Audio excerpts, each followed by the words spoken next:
వరంగల్ జిల్లాలోని ఓ ప్రముఖ దేవాలయం పాలనపై వివాదం రగులుతోంది.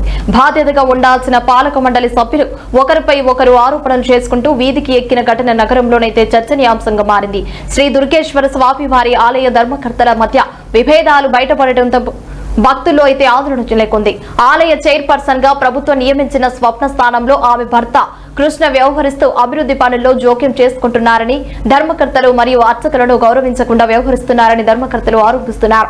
భక్తులకు ఇబ్బందులు కలుగుతున్నాయని వారు చెబుతున్నారు. మరోవైపు ఈ ఆరోపణలను ఖండించిన కృష్ణ ఆలయంలో ఎలాంటి ఇబ్బందులు లేవని, ఈసీ మీటింగ్ ను కూడా నిర్వహించి అభివృద్ధి పనులు కొనసాగిస్తున్నామని స్పష్టం చేశారు. కొందరు ఉద్దేశపూర్వకంగా తమపై ఆరోపణలు చేస్తున్నారని ఆయన ఆరోపించారు.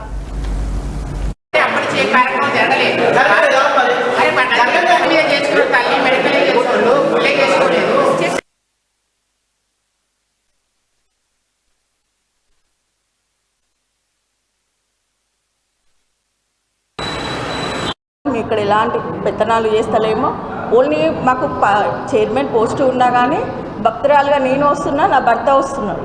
నా భర్త కూడా ఒక భక్తుడిగానే సేవ చేస్తున్నాడు అంతే. మనే అంటా అండి, ఎవరో ఒక కావలసుకొని కుట్ర చేశారేమో అని అనిపిస్తుంది నాకైతే. ఎందుకనంటే ఇక్కడ మేము ఎలాంటి లాభానికి అయితే ఎలాంటిది మేము చేస్తలేమో. ఇంకోటి వచ్చేసి భక్తులు కూడా మమ్మల్ని చాలా ప్రోత్సహిస్తున్నారు.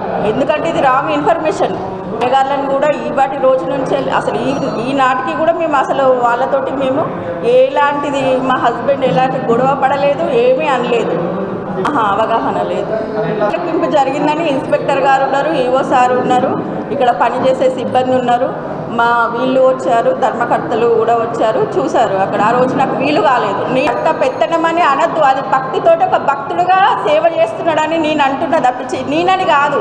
ఇక్కడ చుట్టుపక్కల ఉన్న భక్తులైనా కానీ అదే మాట అంటారు. తను పెత్తనం అనేది అసలు చేయట్లేదు, ఒక భక్తుడిగా సేవ చేస్తున్నారు అంతే.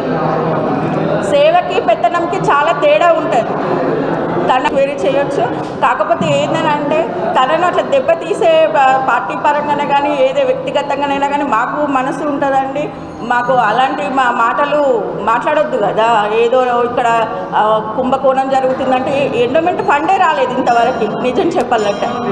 నా భర్త పైన వచ్చిన అభియోగానికి ఈ ప్రెస్ మీటు ముఖ్య ఉద్దేశం ఏంటంటే, మేడం సారు మా భక్తిని మొదటి నుంచి చూసి మాకు ఈ పదవి ఇవ్వడం జరిగింది. ఆ ఇచ్చిన పదవిని కూడా నేనేదో సోషల్ మీడియాలో వేరే విధంగా నాకు వట్టిగానే రాలేదు.